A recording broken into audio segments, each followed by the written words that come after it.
ठीक है, अब बन रही है। चलिए, तो इससे पहले की वीडियो नहीं बनी, अब बन रही है। चलिए, तो हमने क्या कहा था, ये देखा था कि जनाब रिक्वायरमेंट लेना एक काम है, और इसमें देर इज ए पॉसिबिलिटी कि एक आदमी या एक टीम है जो बिजनेस की जुबान बोल रही है, और एक टीम है जो इंजीनियरिंग की या टेक्नोलॉजी की जुबान बोल रही है। तो दोनों में अंडरस्टैंडिंग डिफरेंट हो सकती है, बिल्कुल हो सकती है कि your background of technology and automation, and the other customer probably will have knowledge of the either business or any banking or insurance or supply chain. तो ये वाली जो चीज है, ये अगर समझ में ही नहीं आएगी तो बनाएंगे क्या? तो इसमें एक स्पेशल रोल हमने देखा था। ठीक है, हमने ये देख लिया। इसमें जो सेकंड पार्ट है वो ये है कि जी The main drawback of the waterfall model is difficulty to accommodate change. आपने देखा था, आप पीछे नहीं जा सकते हैं। ठीक है, waterfall में difficult to respond to change. Therefore, this model is only appropriate when the requirements are well understood, and change will be fairly limited during the design phase. तो ये एक बात है इसमें। जबकि हम बाकी मॉडल में देखेंगे कि जो आपने कहा है वो हम बना देंगे, तो प्रॉब्ली योर प्रायोरिटी। ठीक है, इसको हम थोड़ा सा देखेंगे। तो हम थोड़ा सा ही समझ रहे हैं कि इसमें चेंज मुश्किल होती है, क्योंकि रिक्वायरमेंट एक ही दफा ली जाती है। वहाँ रिक्वायरमेंट एक दफा नहीं ली जाती है। तो जो आप कहते हैं 100 रिक्वायरमेंट है, 10 अभी बना दो, तो आप बना देंगे, तो उसमें चेंज आएगी नहीं। जो आप कह रहे हैं वो बना देंगे। वाटरफॉल में इस तरह से नहीं होता है, लेकिन स्क्रम में ऐसे होता है, या एजाइल में ऐसे होता है।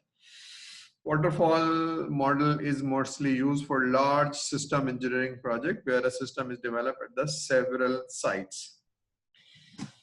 ये हमने पढ़ लिया था। एक्चुअली अगर आप इसको देखेंगे तो ये स्पेसिफिकेशन, डेवलपमेंट, वैलिडेशन, ये वाटरफॉल ही है। पहले रिक्वायरमेंट लो, फिर डेवलप करो, और फिर ये टेस्टिंग करो। वैलिडेशन ये वही है, टेस्टिंग करना। पहले वाला एक वर्जन बनाया, फिर दूसरा वर्जन बनाया, फिर फाइनल वर्जन बनाया। तो एक्चुअली होता है कि ये थोड़ा सा सॉफ्टवेयर होता है, फिर उसमें कुछ और मॉड्यूल बनाते हैं, उसमें ऐड कर देते हैं, फिर एक और मॉड्यूल बनाते हैं, उसमें ऐड कर देते हैं। तो this is called incremental development. ठीक है, वाटरफॉल से ही कर रहे हैं। तो हमने एक बड़ा सॉफ्टवेयर बनाना है, तो 4 हिस्से कर दिए। तो एक हिस्सा जो हमने वो वाटरफॉल से बनाया, फिर दूसरा हिस्सा वाटरफॉल से बनाया, तीसरा हिस्सा वाटरफॉल से बनाया। ठीक है, तो दैट्स हाउ इंक्रीमेंटल। तो समझ में आ रहा है कि सॉफ्टवेयर जो है हमारा इंक्रीमेंटली फीचर्स ऐड होते जा रहे हैं उसमें। ठीक है, इसके एडवांटेजेस, डिसएडवांटेजेस पढ़ लिए थे हमने। तो कोई चीज अगर नहीं समझ में आ रही तो हाथ रोक के मुझसे पूछ लीजिएगा। ठीक है, क्योंकि थोड़ा सा पार्ट है। The amount of analysis and documentation that has to be redone much lesser than is required when the waterfall model. ठीक है, क्योंकि पूरी चीज की नहीं करनी। अगर 1/3 करनी है तो जाहिर सी बात है इसमें आपको जो डॉक्यूमेंटेशन है वो 1/3 करनी है या 1/4 करनी है। आपने डिवाइड कर दिया ना। इसी तरह से सेकंड लास्ट यानी ये वाली line, customer can comment on demonstration of the software and see how much has been implemented. तो जो चीज बन गई है उसमें वो। ठीक है, चलिए, तो इसमें कोई सवाल नहीं है, हम आगे चलते हैं। ये भी हमने पढ़ लिया था, डिसएडवांटेजेस। ठीक है, यहाँ से शुरू कर लेते हैं। स्पाइरल एक सर्किल में चीज बनती जा रही है। Spiral is primarily risk driven approach. ठीक है, जहां प्रोजेक्ट में बहुत हाई रिस्क है। फॉर एग्जांपल, एक मिसाइल मारने के लिए अगर आप एक सॉफ्टवेयर बना रहे हैं, तो एक बिजनेस का सॉफ्टवेयर नहीं है जिसमें थोड़ी सी गलती हो जाए तो कोई मसला नहीं है। लेकिन अगर या कोई ऐसा सॉफ्टवेयर बना रहे हैं जिसमें हेल्थ का चैलेंज हो, तो अगर किसी की जान जा सकती है तो देयर इज ए रिस्क। तो ऐसे सॉफ्टवेयर में चीजों को बहुत ही डिलाइटली देखना, बहुत चीजों, आई डोंट नो मेरा इंटरनेट कनेक्शन कुछ कह रहा है। तो spiral model consist of different cycles, एक साइकिल, दूसरा साइकिल, तीसरा साइकिल, एक्चुअली 4 साइकिल होते हैं। In each cycle we address some risk element. तो हम थोड़ा सा आगे चलते हैं। ये 1 2 3 4 ये 4 साइकिल है। प्लानिंग वाला पार्ट, रिस्क एनालिसिस वाला पार्ट, इंजीनियरिंग एक्चुअली वही है, डेवलपमेंट यानी डिजाइन, डेवलपमेंट, टेस्टिंग। तो ये इंजीनियरिंग है, और कस्टमर एवेल्युएशन ये वाला है। तो मैं आगे आपको जरा मॉडल दिखाता हूँ, फिर हम वापस इस पे आ जाएंगे। ये देखिए, ये मॉडल है। यहाँ से शुरू होता है। ये जो देख रहे हैं आप, यहाँ से प्लानिंग वाला पार्ट होता है कि जो थोड़ा सा सॉफ्टवेयर है वो आपने बनाना है, तो दिस इज द पार्ट, ठीक है ना। तो फिर क्या होता है कि each iteration around the spiral progress, ठीक है। तो फिर आप क्या करते हैं, जब ये प्लानिंग कर लेते हैं तो यहाँ पर फिर आप देखते हैं रिस्क एनालिसिस, ये छोटा सा पार्ट है। एक्चुअली इतना है नहीं, सर्किल में बनाने के लिए इस तरह से बनाया है कि प्लानिंग वाला पार्ट होगा, ये वाला पार्ट बहुत बड़ा होगा, क्योंकि जाहिर सी बात है इंजीनियरिंग हो रही है यहाँ पर। वो ये इंजीनियरिंग का मतलब है डिजाइन, डेवलपमेंट एंड टेस्टिंग, इसका ये मतलब है। तो ये सबसे बड़ा पार्ट होगा। और फिर ये छोटा सा पार्ट होगा, कस्टमर को दिखाएंगे, कस्टमर देखेगा, उस पर उसकी एरर्स बताएगा। फिर यही साइकिल दोबारा से शुरू होगा, प्लानिंग वाला पार्ट, ठीक है। तो एक्चुअली ये वाला पार्ट छोटा सा है, ये वाला पार्ट छोटा सा है, इंजीनियरिंग वाला पार्ट बहुत बड़ा होगा। तो ये बनाना जरा मुश्किल है, बोर्ड पे बनाया जा सकता है, लेकिन यहाँ इस तरह से है। तो इस तरह से है कि ये वाला पार्ट जो है ना थोड़ा सा समझ लीजिए बड़ा होगा। उसको मैं देखता हूँ किस तरह से बनाया। तो ये वाला पार्ट बड़ा होगा, उसके बाद फिर कस्टमर को दिखाया जाएगा। तो ये 4 दफा साइकिल चलेंगे, planning, risk analysis, engineering and customer evaluation. तो बाकी वाटरफॉल में हम ये वाला पार्ट नहीं करते थे, रिस्क एनालिसिस नहीं करते थे, ठीक है ना। हम डिजाइन, रिक्वायरमेंट ली, डिजाइन, डेवलपमेंट एंड टेस्टिंग, और कस्टमर को भी नहीं दिखाते। तो ये वाले 2 वाले पार्ट नहीं करते थे। कस्टमर को यूएटी कहलाती है वो, यूजर एक्सेप्टेंस टेस्ट, लेकिन कस्टमर इवेलुएट करे उसको कितना रिस्क है कितना नहीं है। तो मैं दोबारा से पीछे जा रहा हूँ, फिर आप ये पढ़ लेते हैं, ठीक है। अब पढ़ लीजिए, spiral is primary risk driven approach, ठीक है। इसमें पहला वाला पार्ट क्या है, प्लानिंग करेगा, क्या करना है क्या नहीं करना, अल्टरनेटिव्स, कंस्ट्रेंट्स, रिस्क हम देखेंगे इसको करने के अल्टरनेट्स क्या हैं, रिस्क की आइडेंटिफिकेशन, रिस्क को रिजॉल्व कैसे करेंगे अगर ऐसा हुआ तो। ये एक स्टडी है, ठीक है। तो ऐसे जो मिशन क्रिटिकल प्रोजेक्ट होंगे वो उसमें रिस्क को एनालाइज कर लिया जाएगा। तो अगर आप एक छोटा सा एफआईपी कर रहे हैं तो शायद एफ स्पाइरल से करने की जरूरत नहीं है, लेकिन अगर कोई हॉस्पिटल का सिस्टम बना रहे हैं और बहुत ही मिशन क्रिटिकल है जहाँ किसी की जान जा सकती है, तो फिर आपको रिस्क देख लेना चाहिए। या अगर आप कोई मिसाइल बना रहे हैं, उसका सॉफ्टवेयर लिख रहे हैं, तो वहां पर भी मिशन क्रिटिकल है, तो फिर उस तरह के सॉफ्टवेयर में आपको रिस्क देख लेना चाहिए, ठीक है। तो ये इंजीनियरिंग, इंजीनियरिंग एक्चुअली डेवलपमेंट है, ठीक है।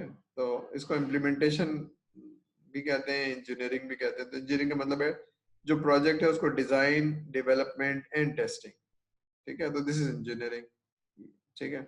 और फिर बनने के बाद फिर कस्टमर को दिखाया जाएगा, कस्टमर उसको असिस्ट करेगा, रिजल्ट देखेगा, ठीक है। तो ये जो इंजीनियरिंग वाला पार्ट है ये सॉफ्टवेयर, ये वाटरफॉल ही है, लेकिन उससे अलावा हम ये एक पार्ट करेंगे रिस्क एनालिसिस और कस्टमर एवेल्युएशन, जो हम वाटरफॉल में नहीं करते थे, ठीक है। ठीक है। तो ये उसका है कि spiral model enables the developer and customer to understand and risk react to risk.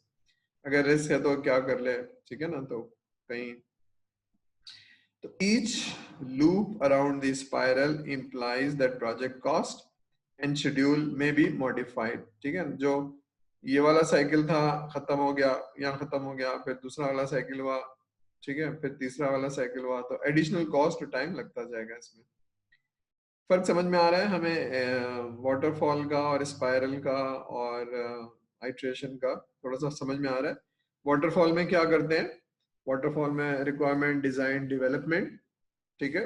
Iteration में भी वही करते हैं या इंक्रीमेंटल में भी वही करते हैं, लेकिन सॉफ्टवेयर को तोड़ लेते हैं मॉड्यूल्स के अंदर, ठीक है ना। तो सॉफ्टवेयर बढ़ता जाता है। स्पाइरल में क्या कर रहे हैं, स्पाइरल में ये वाला जो पार्ट है, ये वाला पार्ट इंजीनियरिंग वाला पार्ट, ये वही है, लेकिन उससे पहले रिस्क को आइडेंटिफाई कर लिया जा रहा है और कस्टमर को दिखाया जा रहा है, ठीक है ना। प्लानिंग उसमें होती है लेकिन उसको दिखाई नहीं जाती, ठीक है। तो ये 3 फर्क समझ में आ रहे हैं हमको।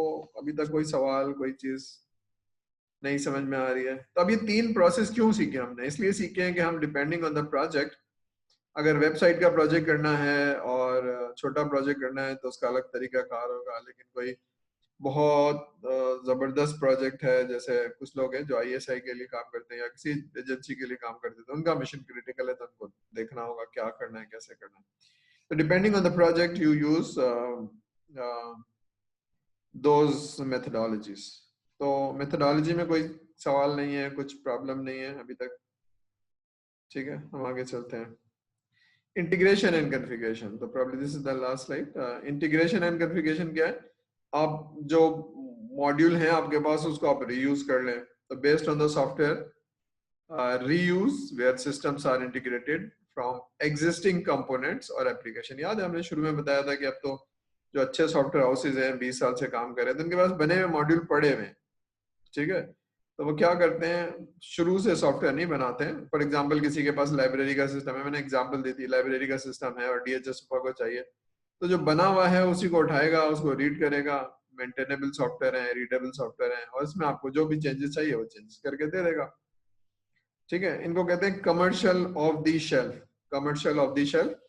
कुछ ओपन सोर्स होते हैं, ओपन सोर्स की कॉस्ट नहीं होती है, ऑफ द, लेकिन जो कमर्शियल सॉफ्टवेयर है उनकी कॉस्ट होती है, ठीक है। Reused element may be configured to adapt their behavior and functionality to the users and requirement. For example, कोई भी ERP है तो ERP एक स्टैंडर्ड प्रोसेस पे बना हुआ है, लेकिन आप कहते हैं कि नहीं मेरा प्रोसेस कुछ इस तरह से है या मेरी रिपोर्ट इस तरह से नहीं इस तरह से आती है, तो वो कॉन्फ़िगर कर लेंगे, उसको कॉन्फ़िगरेशन कहते हैं, उसको चेंज नहीं कहते हैं, उसको कॉन्फ़िगरेशन कहते हैं। तो उस प्रोसेस को, ये सॉफ्टवेयर बने हुए इस तरह से है कि उसी तरह से कॉन्फ़िगर हो जाएंगे, तो बने हुए सॉफ्टवेयर को आपके हिसाब से कॉन्फ़िगर कर देगा, ठीक है। तो कुछ चीजें आपकी स्टैंडर्ड होंगी, कुछ चीजें आपकी स्टैंडर्ड नहीं होंगी, तो उसको कॉन्फ़िगर कर देते हैं। तो सैप है या कोई और ईआरपी है, ओपन ईआरपी या ओडो है, तो इस तरह से बने हुए, या बैंकिंग का कोई सॉफ्टवेयर है, टर्मिनोस जिसे कहते हैं, टर्मिनोस 70 बैंक में चल रहा है, तो क्या करते हैं उसको आपका प्रोसेस सुनते हैं और इस हिसाब से कॉन्फ़िगर कर देते हैं, तो एग्जिस्टिंग सिस्टम को कॉन्फ़िगर कर देते हैं, तो वो, ठीक है। तो that is called integration and configuration, ठीक है। तो उसकी एक अलग अप्रोच है। Reuse is now the standard approach for building many types of business system. अब ये जो बड़े बड़े सेक्टर है ना, इंश्योरेंस के, बैंकिंग के और ईआरपी के, तो ये बने हुए हैं पिछले 30 सालों में, 25 सालों में, 20 सालों में अच्छे बन गए, और जब भी कोई नया बैंक आएगा तो उसको वो कॉन्फ़िगर करके लगा देंगे। इसी तरह से कोई और इंश्योरेंस कंपनी है, तो ये है, तो कंपनीज ने अब इतना फोकस हो गया कि सॉफ्टवेयर हाउस एक ही प्रोडक्ट बनाते हैं। पेंटा सॉफ्टवेयर वो सिर्फ इंश्योरेंस का सॉफ्टवेयर बनाती है, ठीक है। एक कंपनी है जो सिर्फ बैंकिंग का सॉफ्टवेयर बनाती है, एक कंपनी है जो सिर्फ सप्लाई चेन बनाती है, तो इतनी that kind of specialization is there, ठीक है। तो यहाँ तक समझ में आ गया कि integration and configuration is not a software development, it is like using the existing software और उसको मॉडिफाई करना कस्टमर की रिक्वायरमेंट के हिसाब से, ठीक है। कोई सवाल, कोई चीज नहीं समझ में आ रही है, कोई एनी क्वेश्चन सो फार? ठीक है, तो ये खत्म हो गया लेक्चर। कोई सवाल है किसी के पास? एनीबॉडी हैज द क्वेश्चन, कोई चीज नहीं समझ में आ रही है, एंड हम फिर नेक्स्ट लेक्चर पे जाते हैं। अभी तक कोई ऐसी चीज जो नहीं समझ में आ रही किसी के? एनीबॉडी? चलिए, इसका मतलब है समझ में। नहीं सर, ऑल क्लियर। चलिए, ऑल क्लियर। तो हम इसको, चलिए चेक में क्या लिखा हुआ है, let me open up the next slide, इसको मैं खोल लूं, स्क्रीन शेयर, ठीक है। अभी हमने वाटरफॉल पढ़ लिया है और स्पाइरल पढ़ लिया है और वो पढ़ लिया है, नहीं हमने प्लान ड्रिवन के पढ़ लिए हैं। तो अब हम थोड़ा सा पढ़ते हैं फीचर ड्रिवन या चेंज ड्रिवन, तो एजाइल के प्रोसेस को समझते हैं। अच्छा, अंग्रेजी में एजाइल का मतलब है क्या? What is the meaning of agile? Anybody? किसी को मालूम है एजाइल का क्या मतलब है? अंग्रेजी का word, not software engineering. Sir आसानी से मूव करने को कहता है ना? आसानी से, ठीक है। तो जरा इसको देख लेंगे ताकि हमें पता चल जाए कि एजाइल का मतलब क्या है। तो we are not developing something very,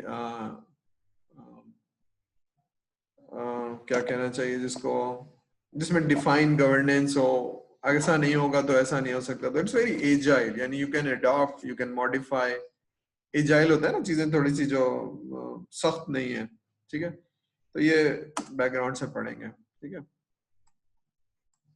तो एजाइल सॉफ्टवेयर डेवलपमेंट क्या है, थोड़ा सा हम देखते हैं कि जरूरत क्यों पेश आ रही है। तो इसलिए जरूरत पेश आ रही है कि जनाब वी आर बिजनेस जो है ना वो बहुत रैपिडली चेंज हो रहा है और many business has to respond to new opportunities in market, changing economic condition, emergence of competing products. ठीक है ना, तो जल्दी सॉफ्टवेयर चाहिए, बॉटम लाइन इज कि जल्दी चाहिए और बिल्कुल अच्छा चाहिए। ठीक है, तो software is part of almost all business operation. एक मिनट, ठीक है। So new software has to be developed quickly. तो अब वो महीनों और सालों वाली बात हमें नहीं चाहिए, हमें जल्दी जल्दी चाहिए, तो बना के रख लें और जैसे हमें चाहिए। तो आपने अपनी लाइफ में पता नहीं रियलाइज किया है कि नहीं किया, या आप पता नहीं इस चीज को for you take it for granted कि अगर आपने कपड़े सिलवाने हैं तो कपड़ा पसंद करना होगा, दर्जी के पास जाना होगा और 10 दिन या हफ्ता भर इंतजार करना होगा, एक ही ऑप्शन है। लेकिन इतनी एडवांसमेंट हो गई है कि लोगों ने रेडीमेड कपड़े बना लिए हैं और या तो आपको सही आ जाएगा या फिर आप मॉडिफाई कर लें, दूसरे दिन ले जाएं। तो the delivery cycle has been reduced. ठीक है ना, तो कपड़ा हो या और चीजें हो, ठीक है, तो पहले खाना घर में ही बनता था, अब खाना